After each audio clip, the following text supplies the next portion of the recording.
SW20, the new sound of South Wales. In his audio. Yes! Hey! I can't hear you. Ask to unmute. Unmute. Am I unmuted? You are unmuted. Yay! Get in there. How are you? You're a bit quiet. I'm You're all able to right. turn your mic at all? I'm trying to turn things up. Oh, I'm so bad with tech. I'm sorry, Suze. That's all right. Sorry, I'm telling. Or should I just shout? Should I just do some shouting? I think that's all right. I'll just check from our listeners to make sure that they can hear Scott. Okay, so if anybody can give me a thumbs up just to say that you can hear Scott. Okay, songs. Scott, sing us a song so we can hear you. We do run, run, run. We do run, run. That was not where that came from. I've never sang that in my life. I was going to say I wasn't expecting you to pick that one. Anyway, how's life?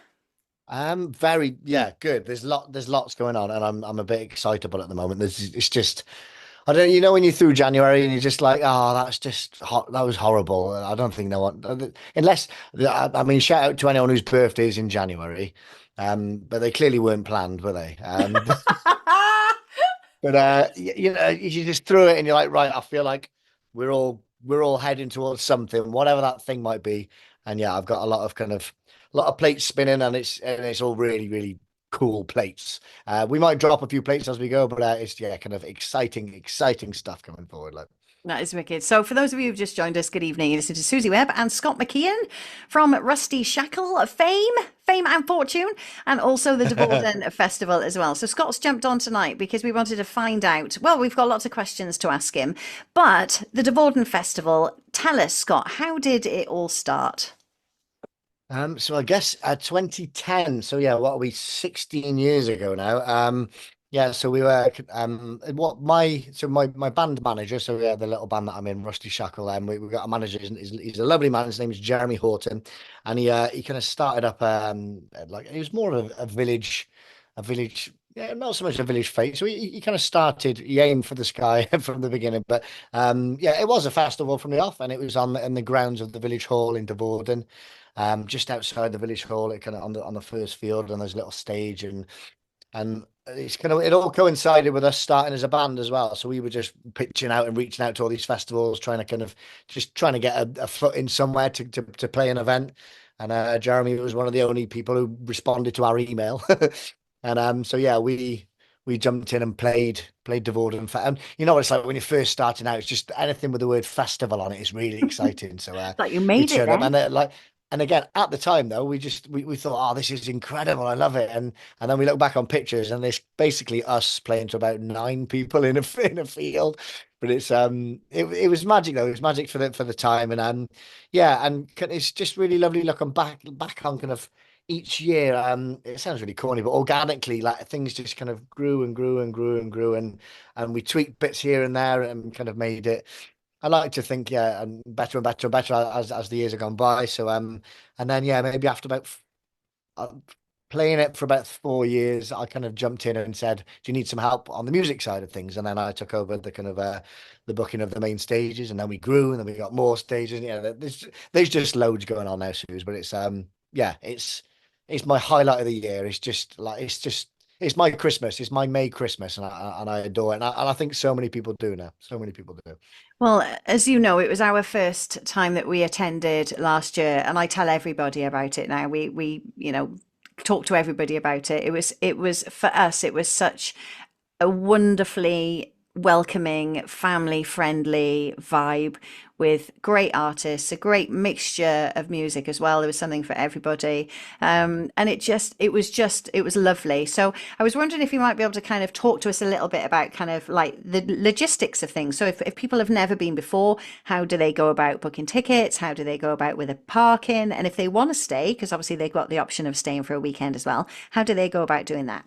Absolutely, yeah. So pretty much we've again making things better as we've gone along. So we've tried to kind of tweak the website so it's a little bit more user friendly this year, and I think it's gone down quite well. So if you head to devaudenfestival.com, DEVAUDEN, so Devauden, Yeah, so and then you can all we've got day tickets, we've got weekend tickets, we've got kids tickets, we've got adult tickets. There's lots going on. There's family passes, and then yeah, obviously if you wanted to kind of park your car so that you can keep it there for the whole weekend for £5, which we think is dirt cheap.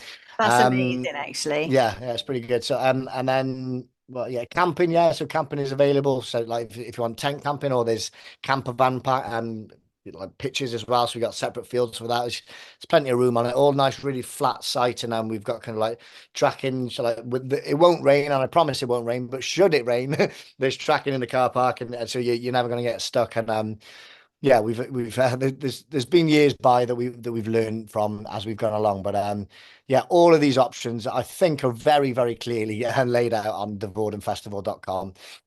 Yeah, and tickets are available, and yeah, so we're on tier one. So the super early bird sold out, and then the early bird sold out. So now we're on tier one, and yeah, we do try to keep things as affordable as possible, but there's a lot of want for it now, and it's lovely just knowing there's a community of people who work at the festival, but it's just gorgeous seeing a community of people who come to it now as well. And you just see people pitching up next to each other, and they've made bonds over the years. And there's this warm feel. And again, without being corny, again, there's this atmosphere. There's this warmth to the whole thing. The people who attend and the people who run it, I think there's a goodness about the whole thing. Yeah, absolutely. And even at the end of the night, when your volunteers and stuff are obviously tired, it's been a long weekend, and there's still that bye bye. Hope you've had a lovely time. Have a Absolutely. safe journey home, and Yeah.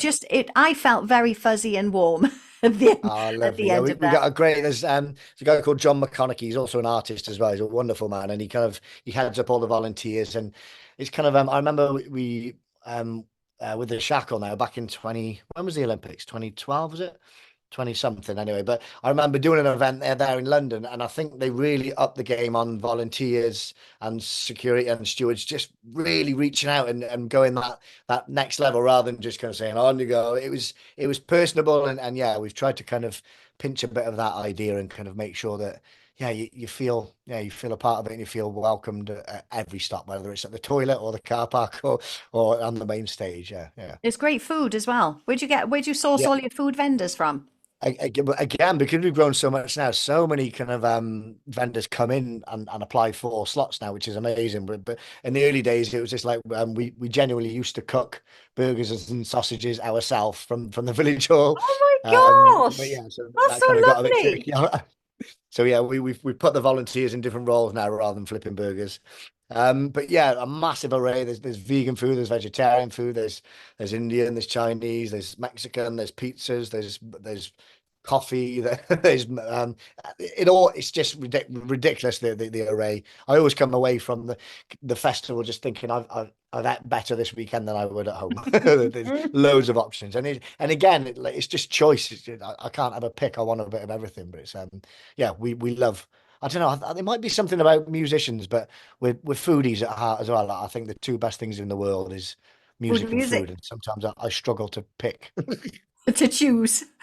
Yeah. And one thing I want to also say is with regards to kind of the different hats that you have to wear during the weekend, because for a lot of the artists, they will have that feeling of I'm a musician and I'm turning up, and there's a PA on stage, so I don't even necessarily need to bring my own PA. But of course, you're not just there as a musician; you're also there as one of the organisers as well. And when we actually arrived, we saw you flying around in like a high vis vest, and there was part of me just say I felt really sorry for you in the sense that there's going to be that element of pride there because you're super, super excited to be a part of something that's grown and grown and grown and is now massive and, obviously a big success.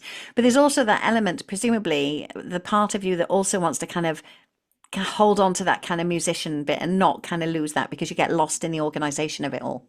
Yeah, yeah, we've got that's almost like so we've traditionally Rusty Shackle have kind of closed the festival out on the last night, the Sunday night, and kind of made a bit of an executive decision this year, because that's normally when I'm just blowing and I've got Right. nothing left. And I remember the one year I was kind of I said to Ryan, I said, is the floor a bit wobbly? And he said no, Oh and no, oh dear. that's So too much so yeah, tiredness. yeah, so made a decision this year to play the Saturday. So Ah, right. so Okay. yeah, I should have a bit more energy, and then I can. But there's Of course there is. You're running around, and so is every volunteer, like, and we're all just constantly doing this and that. And there's never there's if you've got one job to do, you'll find four on the way to doing that job, and then you'll try and chip away and get it all done. But it's like we all do it just out of love, and because it's amazing just seeing it come together. It's incredible. That's kind of like that's the drug for me. It's really Moorish, just seeing, oh, we've done it again, we've done it again, we've done it again. So this all organisers just, yeah, we get a massive kick out of just seeing it unfold. And again, we will always put our hands up if something's gone wrong. We'll just work to fix it. And we've made many mistakes in the years gone by, but yeah, yeah, without being big-headed, I think we're very good at running the event now, and we kind of know what it is, and we know who our people are who come to us, and I'd like to think we know what kind of music they enjoy, and again, keeping the variety there. But it's yeah, we're very proud of what it is, I guess, Suze. So the reason of kind of moving out of Devauden was that sheer scale of the festival now and the amount of people that Yeah. So might come in. there's a few kind of moving parts there, but yeah, we did, yeah, we have to recognise that kind of it was kind of bursting at the seams and the final year in Devauden itself. So yes, and again, we adore that space, and there's a warm place in our heart that was there. But yeah, for it to be a safe event, we kind of we had to move really. So And yeah, it's now on the we're Humble by Nature farm, which is yes, yeah, lovely. kind of 15 Really minutes up lovely the road, setting. so kind of up towards Monmouth, and it's yeah, it's a gorgeous site, and just space to kind of, yeah, space to roam, and you're not on top of each other, and yeah, everything's kind of safer, and but yeah, nice and secluded as well. So we're kind of up in the back kind of fields in Penalt, but it's yeah, we love it, absolutely love it. So I've got loads more questions, and are you okay for a bit? Because I know that Yeah. you're like mega busy, and you might be saying, "Look, I've got a meeting or a phone call or something that I need to go and do." Ironically, I do have a meeting tonight, but yeah, we're good for a while. All right, okay, cool. I'm going to play a track actually from one of the groups, and then after then, I've got a series of questions that children have recorded today for you. Sure. So if you don't Nice. mind, like answering those as well. And also, I was kind of hoping if I play a track, can you think of? Did you play "Sing It Back" last time you were on the show? Don't think so, no. Okay, so I would like you to come up with two lines of a song leading into a fabulous chorus that our listeners can record themselves then singing the chorus that follows your two lines, if that makes sense. Right. And it can be So any song think at of, all, two okay, lines so two lines before a chorus. before a chorus. But in the Cool. meantime, I'll play a track as well. I wanted to ask you as well, how do you go about actually choosing all of the, because you've got so many, how many artists have you got this year? Was it 56 last year? No, we're up in the 80s. So at the moment, Oh my gosh. we've just launched our first wave, which is 61 artists, and then we've still got more to come. So yeah, it should be around 80 something. Oh my goodness. And how do you make the decision about who you put on what So, and stage? we Because again, obviously, we've got multiple teams now, which is fantastic. So as I said, I run the main stage now, so I work my way down. I've got a bit more kind of I don't know. I love my kind of acoustic and folky and rootsy stuff, but then also it's just the strength of the South Wales scene now is amazing. So like, again, we delve into kind of rock and psych and hip hop, and there's just loads going on. But then we've got the Tangerine Trees stage, which is kind of I describe as the kind of the grassroots, the up and coming, yeah, just really cool proper music, like yeah, the musicians' music on that stage. And then we've got the Merry Mary, which is electronic music. So you've got loads of DJs that go down there.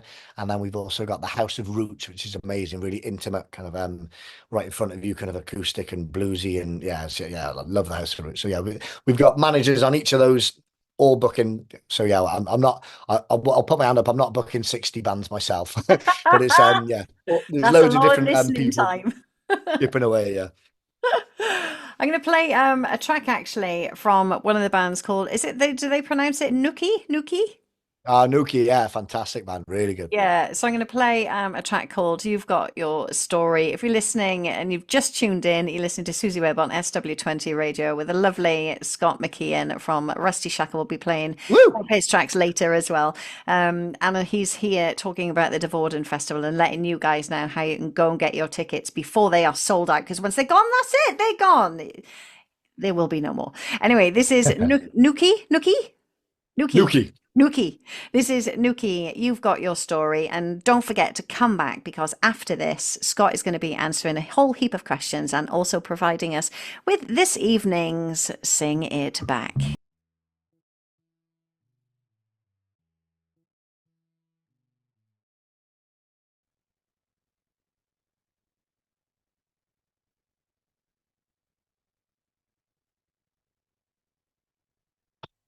Are you any good on Mac, Susie?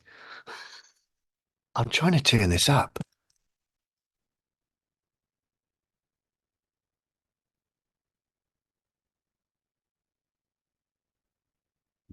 How do I do this?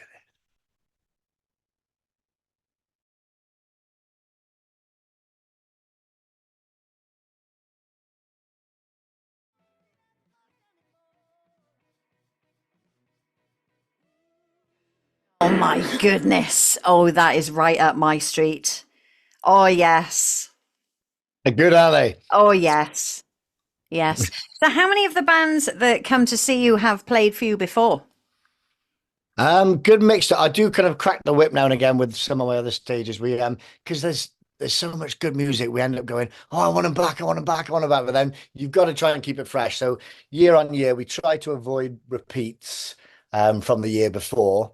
But I allow maybe about 20%. But then to be honest, some of these artists have played maybe 4, 5, 6 years ago, and then we try to kind of keep things nice and fresh where possible. But I'd imagine from last year, maybe around 15-20% of artists might have come back again. But yeah, we'll let the odd people through. And is it difficult when you kind of put the line out or the lineup out? Is it tricky because it might be that some people will let you, obviously you want them to try and book for the whole weekend, but some people are obviously just going to book because they want to go and see, their particular band.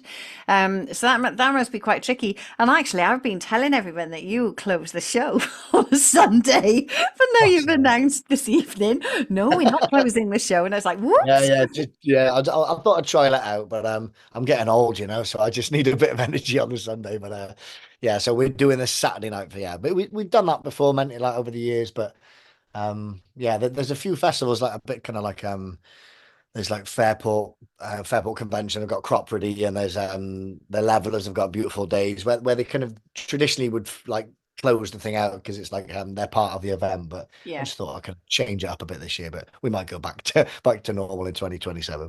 Oh, it was such an outstanding. I mean, we saw you at the Tram Shed, I think it was first. That was the very, very first gig that we saw you. And the one thing that we do tell everybody is that you'll come to your gig for the first time, potentially not knowing any of the songs, but when you leave, you definitely will. Oh, brilliant. Yeah, it's just We're good for a kind of like a crap poppy hook. We're good for that. No, not at all. It's just it's brilliant. And as you know, I mean, I've played your stuff on SW20. Well, since we came across you, really. I think it was Simon actually introduced us to you. Yeah, absolutely brilliant, brilliant. And obviously, we will be playing some more tracks. But I've got some. First of all, I want to find out: did you come up with a Sing It Back? I did. Do I sing this or do I just tell you the words? No, you sing it. Okay, right. He lives on my block. Oh no. Yeah, that's it. He lives on my block. He drives and I rock, but he doesn't know who I am, and he doesn't give a damn about me. Now, I'm going to get you to do that once more. And then, listeners, your job is to then record yourself if you know what the following kind of chorus is. So that's a great tune, actually. If you know what the following chorus is to Scott Mckeon's Sing It Back this evening on SW20 Radio, then record yourselves singing that chorus and send it in to us in order for us to be able to play it out on the radio as well. Right, Scott, are you ready to answer a load of questions from a lot of children? Fire them at me. Waiting to hear themselves. Right, here we go. Here comes your first question. Hi, my name is Amelia, and what is your favourite instrument? I'm hoping you can hear that. Can you hear that? Yeah, got that loud and clear. Yes. Yeah, nice and clearly done. Very good with the thinking, oh my goodness, what if this doesn't work? Very good. Yeah, nice diction from Amelia there. Lovely stuff. I would again I dabble on lots of things, but I think my favorite instrument is the fiddle, also known as the violin. There is no difference; it's just the way you play it. But I call it the fiddle because I'm a bit loose and scruffy with it. But yeah, I love it. I absolutely love the fiddle. So yeah, that was my main thing as I grew up, and I just sometimes you gravitate to something and you go for it straight away. And I remember I was about 12 years old, and I got taken across to a little Celtic music class in Caldicot, and I adored it. Yeah, and I've loved it since. So yeah, I would say the fiddle. I think most musicians would actually say that you've picked quite possibly the hardest instrument to learn how to play. Yeah, I think Not- the joys of kind of like getting through the hard stage when you're a kid because you don't care about the scratches, but I've got a lot of kind of adult learners who kind of the initial stages are not so fun as an adult, but yeah, I would always recommend jumping in as early as you can. Here is question number 2. Hi, my name is Bo, and what do you like about being in a band? Oh, lovely. I love the kind of the camaraderie of it all. It's we're definitely kind of a band of brothers, really. So it's the music is almost secondary. So it's just it's about being in the van and just coming up with daft jokes and the drive homes and the drive theirs and just being around your best mates is so much fun and the music is just a lovely conduit for being with some people that you love and you love being around. Yeah. How did you guys all meet each other? Were you all friends in school or? Yeah, pretty much. So I was in a band with Baz previous to Rusty Shackle, which is kind of like a folk fusion kind of Celtic thing. Yeah, and Liam was a couple of years older than me in school. Me and Liam started a little duo. We did like 2 gigs. What was it? What were we called?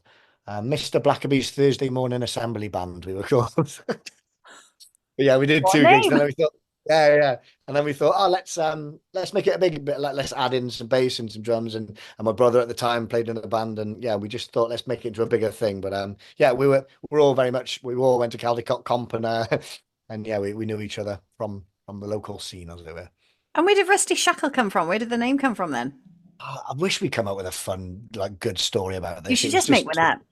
yeah, I know, and we keep saying we should, and we just haven't. It's only been 16 years. Um, but it's just 2 words that we thought sounded cool together. Yeah, one of you got, I don't know, kidnapped by pirates or something. That'll be it. That'll be it. Right. Next interview, I'm losing it. Yes. Right, next question. Hi, my name is Ivana, and what is your favourite bit about being a musician? Oh, about being a musician. I think the variety of kind of roles that you can do as a musician, like as a creative, I guess, in general. But and I think the places it takes you, like it could be like I've ended up in kind of small rural towns in Poland doing gigs, or across the Atlantic, like just this little thing, this noise that we make, and we just literally just making noises together, and that thing can take you around the world and kind of give you experiences and meet new people that you would never have met before. And I've got some amazing friends over in America and some really good friends like just all over around Europe and festivals here there, and it's like it's a little bus you can jump on and just it's a bit like Pokemon. You can collect all these characters that all these people you've met, just because I make a bit of a noise on a wooden box with a bow, like it's great. I describe it in a bit more detail than scrape a noise on a wooden box. But no, it's also, don't you think it's that feeling of the journey is kind of never ending, isn't it? You can't learn everything as a musician. It's absolutely impossible. And you'll always come across other musicians that you can learn from as well. Yeah. And it's a magical thing. And Yeah. one of my students yesterday was asking about, what's it like being a music teacher and how do you become a music teacher? And the one thing I said to her is if you're lucky enough, and I saw the quote the other day, funny enough, if you're lucky enough to do something that you love for your job, you'll never work another day again in your life. And it's absolutely true, isn't it? And we're very lucky, obviously, playing music, getting to, work with children as well. It's quite a magical place, I think. Good, isn't it? It's Right. really good. Yeah. Next question. Hiya, Scott. My name's Nyla. Do you like being in a band with your friends? I love Nyla. What a dude. That's class. Yeah, Hiya, I do. Scott. That's the energy you need, and I wish everyone was more Nyla. We need more Nyla in the world. Fantastic. I love being in a band with my friends, and I think people who are in bands who aren't friends are getting it wrong. Like that, the whole point is to be making someone with people that you want to be around. Like I think you're just destined to fail if you're in a group with people that you aren't kind of, I don't know, connected with in so many different ways. You have to be friends. Friendship first, music comes second. How do you go about kind of when you're playing different venues and different festivals? Are there ever points that you think, do you know what, actually being friends is a little bit more awkward than if we were just if it was just on a professional basis? Are there any ever questions that you get asked or decisions that you need to make where you think, actually, it's a benefit that we're friends, or actually, no, this is getting in the way, the fact that we're friends? No, I think it's a testament to our longevity. Really, is that we kind of we're very aware of each other's kind of life and situation, and we're all different. We've got lots of different things going on. Like hence why I've jumped on at 6. We're kind of juggling kids' bedtimes and cooking tea and whatnot. So it's we're all really respectful of each other's lives, and that's how we've managed to keep going for this long. I've seen a lot of bands come and fizzle out, and because they've just burnt too bright, and you just like it sounds daft, but no is quite an important word as you go along in the music industry. Just if you take on everything, you're gonna end up burning out and maybe not enjoying the ride as much as you should do. So it's kind of the longer we've been doing it, the more we try to be in the moment. But it's it's being respectful of each other, and because we're best friends, we know what to do and what not to do, and what to say and what not to say, and we know we got each other's back. It's good. Yeah. Next question. Here we go. Hi Scott, I'm Idris. What's the hardest thing about being in a band? Oh, hardest thing. Probably, so most venues that we play, when it's not festivals, so when we're doing a tour, it just seems to be every venue in the UK is upstairs. So, and, That's true. Oh and my it gosh, just that's so kills me. true. And we just have a downstairs venue for like, it kills me. So I guess just lugging 100 drums and 100 amps up downstairs, and you see the glamorous bit of playing, and then it's all right, D-rig, pack down and all that. So it's all the admin and the packing and the getting in the van, and but it's part and parcel of it. But it's it's the least fun, I would say. I think lots of people get surprised at the fact that you do, 45 sets or whatever, but actually you've been out for 7, 8 hours. God, yeah. Get in there. And I think the worst one we ever did, we had to cross a moat. Amazing. Honestly, it was like the car park is over the other side of the moat, and that's where you need to unload and then ship it over. And it's Incredible. like, oh my Incredible. gosh, I'm getting too old for this. I need roadies. Have you got roadies? You must have No, roadies. no, we haven't got any more friends. It's just the 6 of us. It's only you guys can kind of bear each other. Brilliant. Right, next question. Do you like doing festivals for people? Adore it. I absolutely love it. There's something special about festivals because when you're doing your own kind of headline tours, the crowd are kind of on board already. They're there to see you, and they know your songs, and it's kind of sounds daft, but it's a bit of an easy win. It's just you got to pick the right set list, and they're going to be kind of singing with you. Whereas festivals are often there's this new crowd of people that you got to try and win over. And I love the challenge of that. Every time, especially when you're doing a brand new festival, it's kind of like, all right, come on, let's pull out all the stops and let's try and win these new people. Again, like I say, into my little Pokemon collection. Let's get all these people in. But I don't even like Pokemon. I don't know what I'm on about. But that's twice you've mentioned it as well. Yeah, no, plug to Pokemon if the sponsorship out. Devaudenfestival looking to have fair sponsorship. Oh, brilliant! But yeah, I love. the set. This is kind of a mild argument every time, but it kind of picks itself. But like the hard thing now is, so we literally just finished our 6th album. Yeah, so we were putting the final tweaks to it on the weekend. And that's why I'm excited. There's so much going on, and I cannot wait, There's some big news to announce soon, but so like when you've got all of a sudden another 12 songs to add into the batch, we must have touching on 70 or 80 songs to choose for the sets now, and it's just like, oh, what's getting him? Because as soon as you get a good one, you're like, oh, one of them's going to get kicked out, and then the fans often kind of, why aren't you doing this? Why aren't you doing that? I was like, oh, there's not enough room. But Yeah, I yeah, know I don't that know. I pester you every time. It's like, please, not this time, and please, lanterns. Yeah. To be honest, I think we've done that this time maybe once. I love that song as well. Yeah, I I agree do with too. you. I Yeah, played that earlier on this evening. Absolutely love it. It's lush, a wicked track. lush, lush. Um, yeah, it must be very, very difficult to kind of make the decision, especially if you're doing a festival. Do you introduce new material or do you stick with what you know is safe? Really hard, yeah. It's like I think for your own sanity, just to kind of pop some new, because if it's a new festival, it's all new to them. So like, it's nice to keep your set list fresh for yourself. So if there's a Yeah. few newbies in for you, but yeah, it's a fine balance because you know after this many years, you know what's going to work in certain situations, and you can on the day you can go, oh, I'm not vibing that, and then mid gig you might go right, like swap that out, we'll do something else. So yeah, we keep it fluid, but depends how organized we are pre-gig, really. Next question. Hi, my name's Ivana, and are you the front man of the band? No, I think I'd like to think I was, but I'm not now.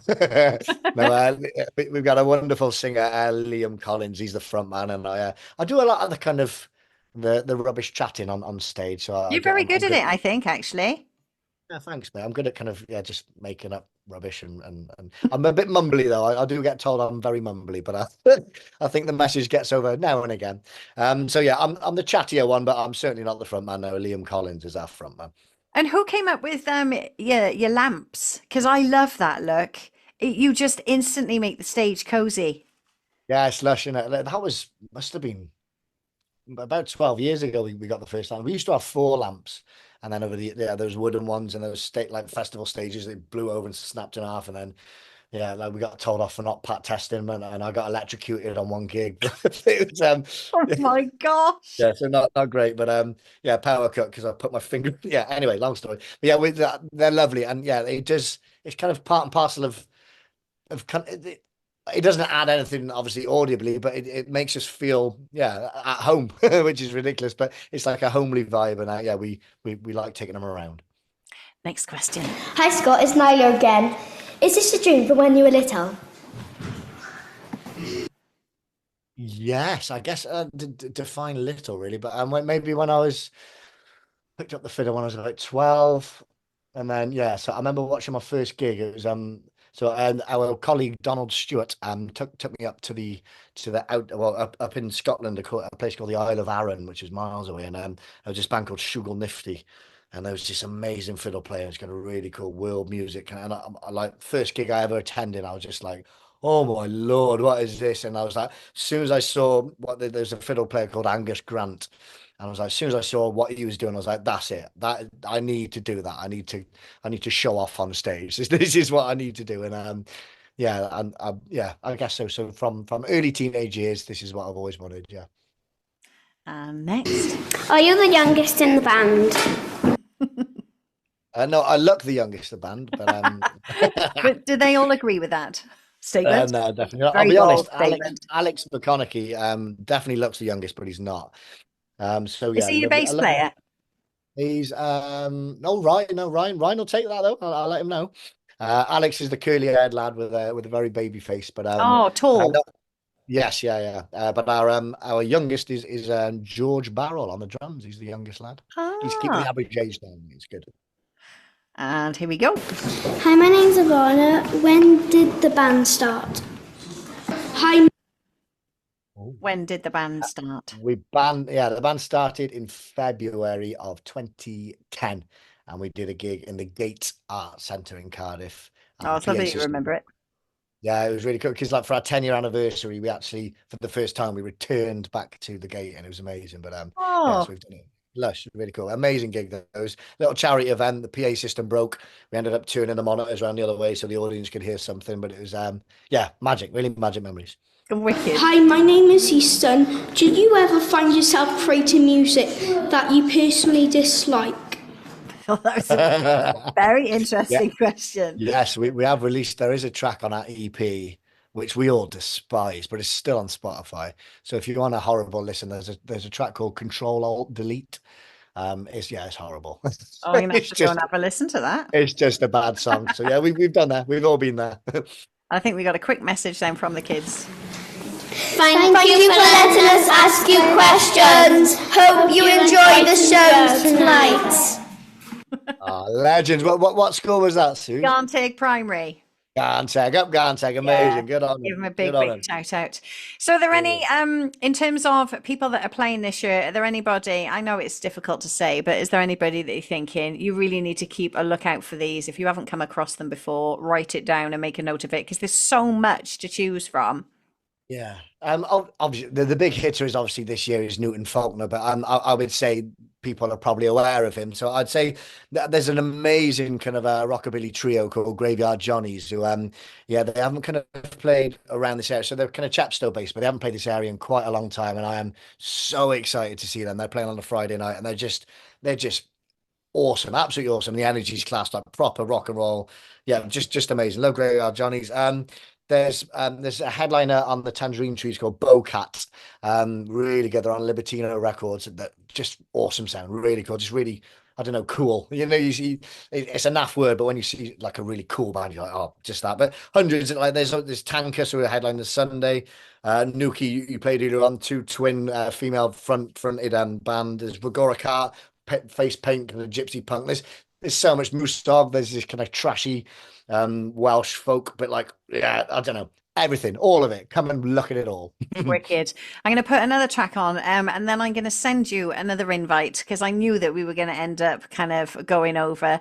And there's just a few more bits that I kind of wanted to sort of check out with you if that's all right. You still all right for time? Yeah, of course. Yeah, all good. Yeah, wicked. I'll send that over now. But in the meantime, I will play another track. I tell you what, let's play a track. Is it pronounced Moosog? Oh, Moosog, yeah, Yeah. I think so. So I'm not sure I've ever played a Welsh track on here before. And I'd like to say it, I know how to pronounce it. I think it's Chwildro, or Chwildro, actually, because it's just one O at the end. Chwildro. Here we go. SW20, the new sound of South Wales. I love that. What an absolutely cracking tune. Yeah, it's going to kick off, isn't it? Oh, yes. Oh, I tell you what, people are going to be spoilt for choice. Wild.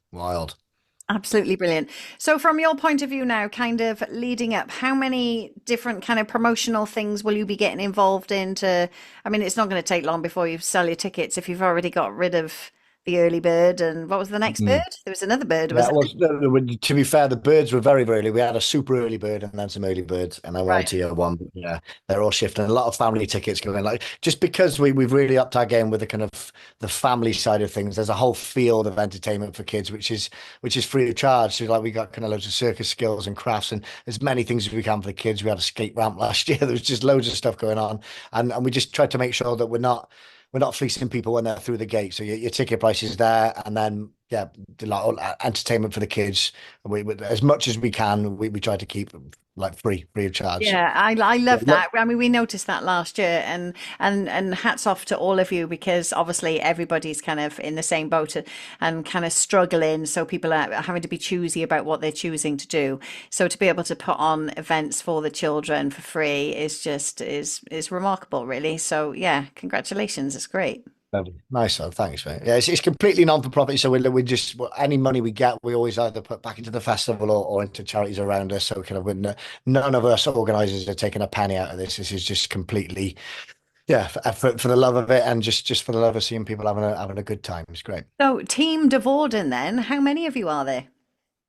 I guess on the inner team, well, there's three directors and then there's 30 organisers, and then outside of that, I think last year we had over 300 volunteers. At the moment, John, again mentioning John McConaughey again, he's riled in about 250 volunteers already. So if anyone if affordability is an issue, if you want to just come and just 2 shifts, is it 3 or 4 hours a day each, so you can split that over the weekend, and you get a free weekend ticket to come and get involved and be a part of the festival and see it unfold and feel a bit of ownership. So you can come for free if you just volunteer a little bit of time.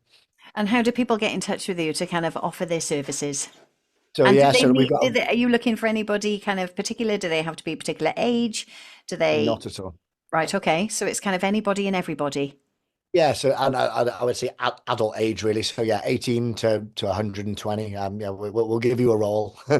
But yeah, and there's so many different roles that we need again because the site is quite big now. It's a different animal, so we need people dotted here, there, and everywhere, and we need to make sure that we're not all running on empty. So we all take it in turns with shifts and doing odd jobs here and there, and there's loads of different roles. So if certain things are more your cup of tea than others, you don't all have to clean the toilets. There's plenty of things to do. I was going to say, can people kind of say, can I not do that? Yes, you can. You can opt out. We've never had anyone opt in on the toilets yet, though. So we'll see. Oh, brilliant. So how many weeks countdown have we got now? Oh no, that's a stat I need to know, and I don't know. I'm I not was going to sure. say, because Okay. it's around about the 20th, what is the actual date? Tell us the actual Yeah, date, because I haven't even announced that tonight. My 22nd, 23rd, and 24th of May. So it's the May bank holiday at the end of May. So is that kind of leading into half term?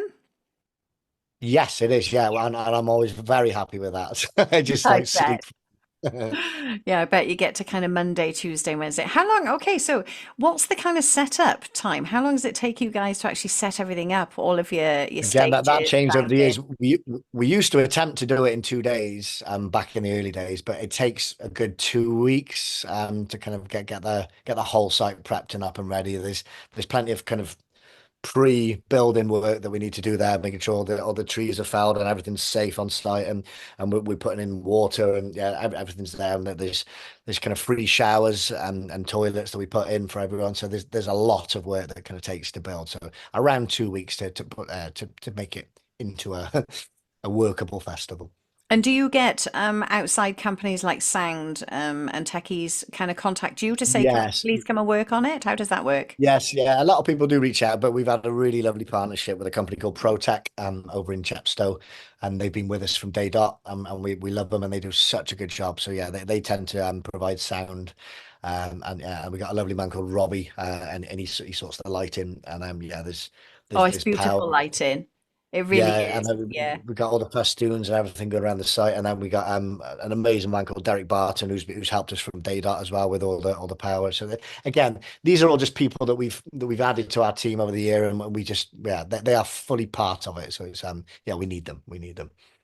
Yeah. So you said, was it 300, around 300 volunteers? So would they do Yeah, the whole weekend, or do some people say, oh, can I just do a Friday night or a Saturday or? no, yeah, essentially. So we asked for 2 shifts. So it's you could do a Friday and then a Sunday morning, or you could do a Saturday and another one on the Saturday and get out of the way, however you want. And there's also kind of there's build teams and takedown teams as well. So you could volunteer to be before the festival and after the festival and just enjoy the festival without lifting a finger on Friday, Saturday, and Sunday. So there's plenty of roles that we need lots of people for. And again, so that's all via the website. So if you go on the contact us page, and there's a volunteers form. So if you wanted to get involved, we'd love anybody on board. It'd be great. Brilliant. And obviously, from our point of view, if we can help in any way with regards to promotion, if there are any bands that also want to get in touch, potentially come on and have an interview beforehand, we can play some of their Awesome. tracks, some of their inspirational tracks as well. Then yeah, it'd be our pleasure. We're kind of almost kind of. I'm aware that I've had you for ages, so my apologies. But honestly, we thank you for affording us your time, because I know it's very, very precious, and you've got your babans and your misses that obviously you need to tend to. So I'm going to let you go. But I just want to Amazing. again say thank you ever so much. One, for just having this magnificent festival for us all to enjoy. I don't think anybody has any understanding really about how difficult it is to organize something on this kind of colossal. It is huge, isn't it? It is huge. It really is. It Um, really is. and if people don't say it enough, we'll say it on their behalf to thank all of you for everything, that you do, because it really is, it's a testament to all of you, really, and a real credit to you that you put on such a magnificent, we'll be there this year, you put on such a magnificent festival. Yeah, you should be very, very proud, dude, very proud. Thanks, mate. Yeah, genuinely means the world. Yeah, and we are very proud of it. And there's so many people who put so much of their year. It's not even just a weekend. It's like people are chipping away at this for a whole year. And yeah, Is so there yeah, anybody you thank want you. to give a particular shout out to now before you I guess disappear? the two main men is Jez and Tim. These two guys, they work their absolute socks off year round, and without Jez and Tim, we are nothing. They're just amazing. So yeah, shout out Jeremy Horton, And yeah, well, both of them. Like Jez has been there from the off, and Tim's jumped in the last, I think, 5 or 6 years. But he's just lifted the whole thing. It's incredible. Yeah, we've just got good humans making a good thing for good humans. That is lovely. Good humans making a good thing for good humans. Yeah, so we look forward to catching up with you very, very soon. And if at any point you want to, pop back on, you'll be very, very welcome indeed. Yeah, but I think I'll try and get there in person next time, Suze. I promise. I yeah, will get that'd be there. lush. You'll have to bring your fiddle as well so we can hear you. Yes. Yes. Lush, sounds great. Fabulous. So from us all at SW20 Radio, I'm still on for the next kind of 9 minutes, but I'm going to play out Scott now. Obviously, it's got to be one of his tunes, obviously Rusty Shackle, who, as you know, I absolutely love and play them all the time. This is The Devil's Pulpit. Fantastic tune. Crank it up, everybody. Scott, thank you once again for joining us tonight. It's always a pleasure, dude. Always a pleasure. Thank you, mate. Love you loads. I'll speak to you soon, right, mate? SW20, the new sound of South Wales.